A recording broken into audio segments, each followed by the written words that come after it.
जय हिंद। इस क्लास में हम करेंगे जीके के एमसीक्यू, जिसमें अलग अलग जो क्वेश्चन आपसे एग्जाम में पूछे जा सकते हैं और आर्मी के एग्जाम में खासकर ये क्वेश्चन बार बार पूछे जाते हैं। तो उन्हीं जीके के क्वेश्चन के साथ अपनी क्लास को स्टार्ट करते हैं। तो देखिएगा, पहला क्वेश्चन आपकी स्क्रीन पर यह है कि जो पणजी है वो किस नदी के तट पर स्थित है। तो सबसे पहले तो आपको यह पता होना चाहिए कि ये जो पणजी है ये है जगह कौन सी। तो हम बात करें तो पणजी जो है वो क्या है भाई, गोवा की राजधानी है। क्या है? गोवा की राजधानी है। पणजी की अगर बात करें तो क्या है, गोवा की राजधानी है। और ये जो गोवा है, क्वेश्चन तो ये कई बार ये पूछा जाता है कि गोवा किस नदी के तट पर है, लेकिन यहां पर क्वेश्चन क्या है, पणजी जो है वो किस नदी के तट पर स्थित है। तो यहां पर जो चार ऑप्शन दिए हुए हैं, मांडवी नदी, जुआरी, साल या तुखोल। तो यहां पर चार नदियों में से अगर हम गोवा की बात करें तो कौन सी है भाई, मांडवी नदी है। मांडवी नदी के किनारे क्या है, गोवा की राजधानी जो पणजी है वो स्थित है।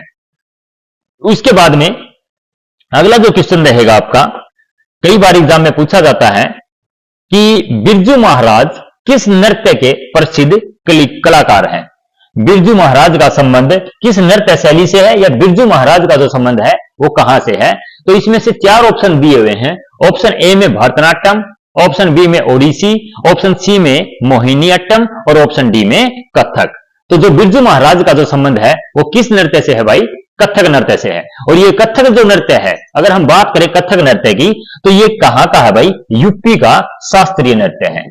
कहां का है, यूपी का शास्त्रीय नृत्य है, यानी कि उत्तर प्रदेश का। उत्तर प्रदेश में कथक, और कथक से संबंधित किसका है, बिरजू महाराज का। उसके बाद अगला जो क्वेश्चन है, हम इनके बारे में भी पढ़ेंगे, भरतनाट्यम, ओडिशा, मोहिनीअट्टम, ये कहां के, यानी कि भारत के अगर शास्त्रीय नृत्यों की बात करें तो कुल कितने शास्त्रीय नृत्य हैं भाई, 8 शास्त्रीय नृत्य हैं। चलिएगा, अगला क्वेश्चन है,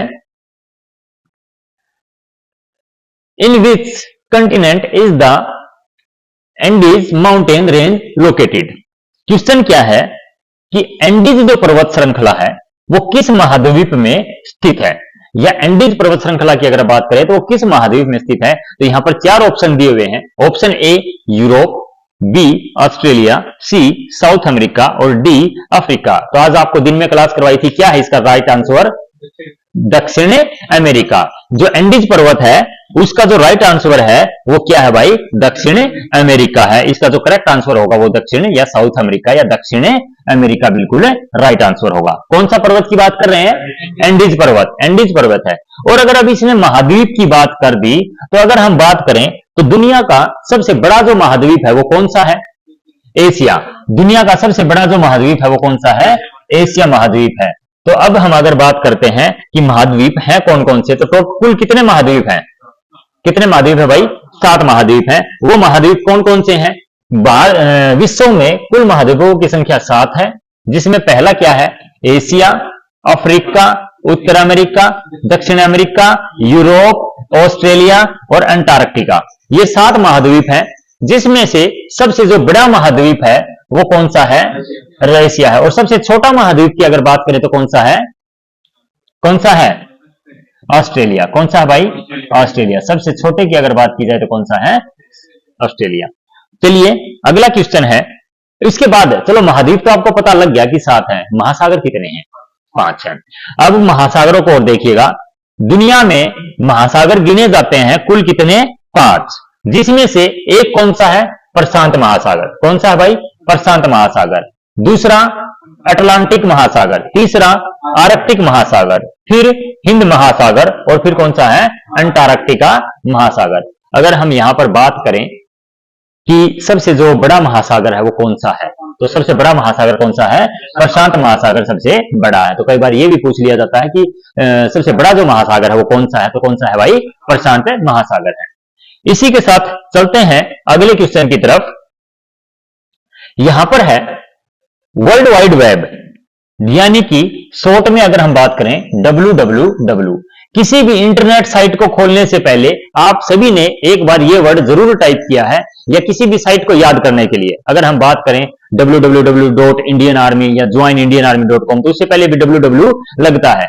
तो ये जो www है, वर्ल्ड वाइड वेब, इसकी अगर फुल फॉर्म की अगर बात करें तो ये क्या है भाई, वर्ल्ड वाइड वेब। और इसका जो आविष्कार करने वाले हैं इन चारों में से कौन है, तो ऑप्शन ए में जो है टिम बर्नर्स-ली, बी में है रॉबर्ट कान और सी में है विनेट सर्फ और डी में है एंटोनियो मेओसी। तो यहां पर जो करेक्ट आंसर जो आपका है वो क्या रहेगा भाई? टिम बर्नर-ली, यानी कि ऑप्शन ए जो करेक्ट आंसर रहेगा। WWE का आविष्कार करने वाले कौन है? टिम बर्नर्स-ली है। और आपसे यह भी पूछा जा सकता है कि जो WWW है उसका जो फुल फॉर्म है वो आप क्या बताओगे? वर्ल्ड वाइड वेब बताओगे। क्या बताओगे? World wide web. कंप्यूटर से रिलेटेड बहुत सारी ऐसी चीजें हैं जो आपसे शॉर्ट फॉर्म पूछी जा सकती हैं, रैम की, रोम की, ठीक है ना। तो एक लेक्चर इस पे करेंगे जिसमें हम इस फुल फॉर्म को कंप्लीट करेंगे। चलिएगा, अगला जो क्वेश्चन है क्या है भाई? पढ़िएगा, दिखाई दे रहा है? देखिएगा क्या है, पढ़िएगा इसको आराम से। बुक पूछी जाती है, बुक्स एंड ऑथर पूछे जाते हैं एग्जाम में, तो पढ़िएगा इसको बिल्कुल अच्छे से। यहां पर क्या दिया हुआ है? टू फैक्ट्स, ठीक है, the story of my divorce. Two facts the story of my divorce नामक पुस्तक किसने लिखी है? और ये क्या है? जो चेतन भगत की, अब ये पुस्तक भी याद रखनी है, चेतन भगत की कौन सी है? Two states the story of my marriage की हास्यानुकृति है। मतलब चेतन भगत की एक बुक है जिसका नाम क्या है भाई? Two states the story of my marriage. उसी के अकॉर्डिंग एक और पुस्तक है two facts the story of my divorce. तो ये जो पुस्तक है इन चार में से किसने लिखी है? तो इन चार में से किसने लिखी है भाई? ऑप्शन ए में अगर हम बात करें नमिता गोखले हैं, या ऑप्शन बी जूडी बालान है, सी स्वाति कौशल है, या डी अरुंधति रॉय है। तो इसमें जो करेक्ट आंसर होगा भाई आपने याद रखना है, कौन है? जूडी बालान है। ये जूडी बालान क्या है? एक राइटर भी है और एक व्लॉगर भी है, ठीक है ना, व्लॉग भी बनाते हैं और एक राइटर भी। कौन भाई? जूडी बालान। जूडी बालान की बुक का नाम क्या है? The story of my divorce. The story of my divorce जो है वो किसकी है? जूडी बालान की है। चलिएगा, अब हम कुछ पुस्तक हैं जो इंपॉर्टेंट आपके एग्जाम से रिलेटेड हैं, जो बुक्स एंड ऑथर है, तो आप ये नोट कर लीजिएगा अपनी कॉपी में, ताकि आप जब दोबारा से हम कोई बुक एंड ऑथर पे टॉपिक लेके आए तो आपको याद रहे। जैसे इसमें चार ऑप्शन थे, उसमें एक था नमिता गोखले। नमिता गोखले ने भी कुछ पुस्तक लिख रखी है, राइटर तो ये सारे ही थे, लेकिन इसमें जो जूडी बालान थे हमने उसकी पुस्तक पढ़ा, ठीक है ना। तो अगर हम यहां पढ़े तो fighting Radha, the quest for love, उसके बाद Shakuntala, the play of memory, ये जो दोनों पुस्तक हैं ये किसकी हैं? नमिता गोखले की हैं। उसके बाद में स्वाति जो कौशल हैं उनकी एक बुक का नाम है a few good friends, a few good friends. और दूसरी अगर बात करें a piece of cake, a piece of cake अगर आपसे पूछा जाए कि एक पीस ऑफ केक किसकी पुस्तक है तो आप क्या बताओगे भाई? स्वाति कौशल की। अगर आपसे पूछ लिया जाए ए फ्यू गुड फ्रेंड्स तो ये भी किसकी है? स्वाति कौशल की है, ठीक है ना। और ये भाई इंपॉर्टेंट है, अरुंधति रॉय की जो पुस्तकें हैं ये पूछा भी गया है, the god of small things पूछा गया है एग्जाम में, the god of small things. ये god of the small things जो है वो किसकी पुस्तक है भाई? अरुंधति रॉय के। और एक और है the ministry of utmost happiness, the ministry of utmost happiness, ये पुस्तक किसकी है? अरुंधति रॉय की। तो ये दो दो पुस्तक इनसे भी आप याद रख लेना है, ठीक है। उसके बाद में अगला जो क्वेश्चन है, यहां पर एक उत्सव है पोंगल। क्या है भाई? पोंगल। उत्सव पोंगल मुख्य रूप से भारत के किस राज्य में मनाया जाता है? तो जो ये पोंगल जो नृत्य है या पोंगल अगर मैं त्योहार या फेस्टिवल की बात करें पोंगल की, तो ये किस में मनाया जाता है भाई? तमिलनाडु में। और तमिलनाडु की अगर कैपिटल आप लोगों से पूछ ली जाए तो क्या बताओगे? चेन्नई। तमिलनाडु की कैपिटल क्या बताओगे? चेन्नई। तो पोंगल जो है वो कहां का है? तमिलनाडु का। अगर आपसे एक क्वेश्चन यहां पर पूछ ही लिया जाए कि भरतनाट्यम, तो भरतनाट्यम कहां का है? भरतनाट्यम कहां का है? भरतनाट्यम। और मोहिनीअट्टम केरल का, भरतनाट्यम तमिलनाडु का है भाई। कहां का है? तमिलनाडु का है। समझ में आया? तमिलनाडु की राजधानी क्या है? चेन्नई है। और पोंगल कहां का है भाई? तमिलनाडु का है। क्लियर है? उसके बाद में और महाराष्ट्र का कौन सा है? नहीं, अगर त्योहार फेस्टिवल की बात पूछी जाए, गणेश चतुर्थी, ठीक है ना, गणेश चतुर्थी का है महाराष्ट्र का। चलो हम थोड़ा पोंगल के बारे में जानते हैं। पोंगल क्या है भाई? एक तो इसको थाई पोंगल के नाम से भी क्या है जाना जाता है। किस नाम से जाना जाता है? थाई पोंगल के नाम से। दूसरा इसका यह है, ये सर्द जो शीतकालीन संक्रांति आती है उसके अंत को दर्शाता है। सर्दियों में जो संक्रांति आती है उसके अंत को दर्शाता है। और अगर हम ये बात करें कि ये किसको समर्पित है, पोंगल जो है वो किसको समर्पित है, तो किसको समर्पित है भाई? यह हिंदू सूर्य देवता को समर्पित है। और पोंगल का जो पहला दिन है उसको किस नाम से जाना जाता है? भोगी के नाम से जाना जाता है। समझ में आया? पोंगल किसको समर्पित है? सूर्य देव को प्रसिद्ध है। किस नाम से जाना जाता है? भोंगी नाम से भी जाना जाता है। और एक और नाम बताया कब मनाया जाता है, ये शीतकालीन में मनाया जाता है। और इसको एक और क्या नाम से जाना जाता है? थाई पोंगल के नाम से भी जाना जाता है। कहां पर मनाया जाता है ये भाई? तमिलनाडु में। उसके बाद अगला क्वेश्चन है, क्या है पढ़िएगा, देखिएगा। निम्नलिखित में से कौन सा दुनिया का सबसे नमकीन समुद्र है? नमकीन अगर समुद्र की बात करें तो कौन सा है भाई? मृत सागर। यहां पर कौन सा, कहां पर है भाई? Option B. लेकिन यहां पर कैस्पियन सी लिखा हुआ है इंग्लिश में, तो इसका मतलब यहां पर डेड सी हम लिख सकते हैं। डेड सी या क्या बोल सकते हो? मृत सागर। और अगर दुनिया की सबसे बड़ी खारे पानी की अगर झील की बात की जाए तो फिर आपका सही ऑप्शन क्या रहेगा भाई? कैस्पियन सागर रहेगा। कैस्पियन सागर दुनिया की क्या है? सबसे बड़ी झील है। और भारत में खारे पानी की सबसे बड़ी झील का आप नाम बता सकते हैं? और मीठे पानी की सबसे बड़ी झील वुलर झील। वुलर झील कहां पर है भाई? जम्मू कश्मीर में। जम्मू कश्मीर में मीठे पानी की क्या है? सबसे बड़ी झील है जिसका नाम वुलर झील है। और अगर खारे पानी की भारत में अगर हम झील की बात करें तो कौन सी है? चिल्का झील। जब कहां पर पड़ती है? उड़ीसा में है भाई। मृत सागर दुनिया का सबसे नमकीन सागर की अगर बात कर रहे हैं। उसके बाद अगला क्वेश्चन है, प्रधानमंत्री नरेंद्र मोदी द्वारा समर्पित डोला सदिया पुल किस नदी पर बना है? डोला सदिया जो है, ये जो पुल है वो भारत की एक रिवर है जो इनमें से वो उसकी सहायक नदी है। मतलब तो यहां पर डोला सदिया पुल, या जिसको भाई आप लोग ये डोला सदिया अगर नहीं जानते हैं तो इसको हम बोलते हैं भूपेन हजारिका। भूपेन हजारिका पुल से भी हम इसको जानते हैं। भारत का सबसे बड़ा अगर पुल की बात की जाती है तो वो कौन सा है? भूपेन हजारिका पुल, जो कहां पर है? लोहित नदी पर है। इसका जो करेक्ट आंसर होगा वो क्या होगा भाई? लोहित नदी पर। अब ये लोहित नदी जो क्या है? ब्रह्मपुत्र, ठीक है ना? भारत की सबसे चौड़ी नदी है। भारत की सबसे चौड़ी नदी कौन सी है? ब्रह्मपुत्र है। और भारत की सबसे लंबी नदी कौन सी है? गंगा नदी है।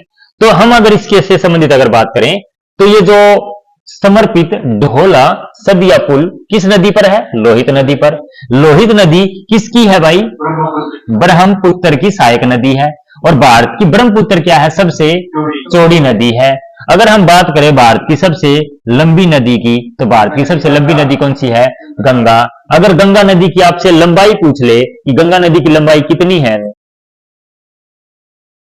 तो भाई 25 किलोमीटर। आपसे अगर क्वेश्चन पूछ ले कि गंगा नदी निकलती कहां से है तो फिर आप क्या बताओगे? क्या बताओगे? तो कहां से निकलती है भाई? ये गंगोत्री से। कहां से निकलती है? गंगोत्री से निकलती है। समझ में आया? गंगोत्री से निकलती है भागीरथी और एक हो वहां पर मिलती है अलकनंदा। और ये जब अलकनंदा और भागीरथी एक जगह पर मिलती है तो उसको आप क्या बोलते हो? ना ना ना ना ना, ये बंगाल की खाड़ी में तो जाकर गिरती है, ठीक है ना? लेकिन जहां पर अलकनंदा और भागीरथी मिलती है उसको क्या बोलते हैं? देव प्रयाग। भूल गए? क्या बोलते हैं? एक साइड से अलकनंदा आती है, एक साइड से ये भागीरथी है, ये अलकनंदा है, दोनों मिलेंगी किस पे मिलेंगी? देव प्रयाग से, ठीक है ना? और कहां से निकलती है भाई? ये गंगा नदी गंगोत्री से निकलती है। लेकिन हमारा क्वेश्चन क्या था कि भूपेन हजारिका, या तो इसको भूपेन हजारिका बोलिएगा या डोला सदिया पुल बोलिएगा। तो इसमें कि ये कहां पर है भाई? लोहित नदी पर है। आपका जो करेक्ट आंसर है वो होना चाहिए लोहित नदी। अच्छा, यहां पर एक नर्मदा नदी का नाम दिया हुआ है, तो नर्मदा नदी कहां से निकलती है? अमरकंटक से। कहां से निकलती है भाई? अमरकंटक से। नर्मदा नदी कहां से निकलती है? अमरकंटक से निकलती है। चलिएगा, और ये पूर्व से पश्चिम बहने वाली नदी थी। नर्मदा क्या है? पूर्व से पश्चिम बहने वाली। चलिएगा, बताइएगा अगला क्वेश्चन। भारत का संविधान कब लागू हुआ था? 26 जनवरी 1950 को। 26 जनवरी 1950 को लागू हुआ था।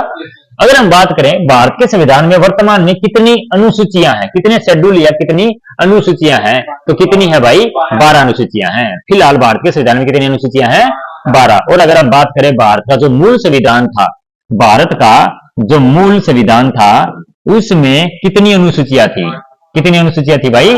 8 अनुसूचियां थी। उसके बाद में 4 क्या जोड़ी गई हैं? बाद में जोड़ी गई हैं। 8वीं अनुसूची में ऐसा क्या है? किसका वर्णन किया गया 8वीं अनुसूची में? बता पाएंगे? यह आपके लिए क्वेश्चन छोड़ दिया गया है कि बताइएगा कि 8वीं अनुसूची में कुछ भाषा से रिलेटेड है क्या है? ठीक है, तो आप लोग इसका आंसर दीजिएगा। तो भारत का जो संविधान है उसमें कुल कितनी अनुसूचियां हैं? 12 अनुसूचियां हैं। उसके बाद भारत का संविधान बनने में टाइम कितना लगा था? 2 साल 11 महीने 18 दिन भारत का संविधान बनने के लिए। और भारत का संविधान बनाने से पहले एक खास बात यह भी है कि कितने स्टेट या कितने देशों का जो संविधान पढ़ा गया था, कितने देशों का पढ़ा गया था?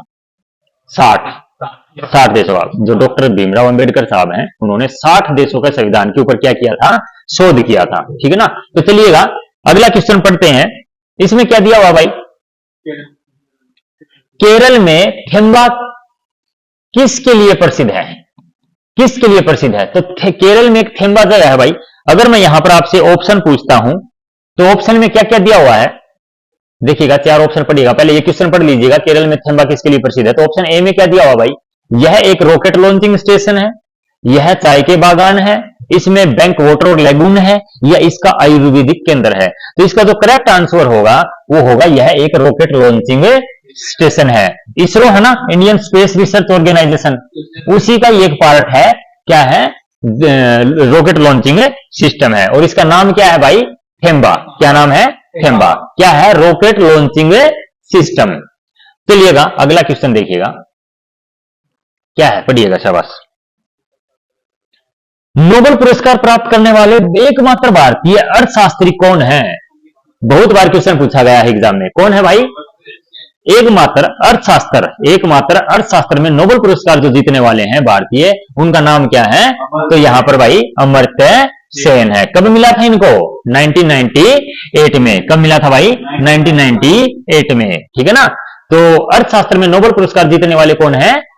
अमर्त्य सेन। बहुत बार एग्जाम में पूछा गया है, तो इसको आप बिल्कुल याद रखिएगा। अगला है, देखिएगा।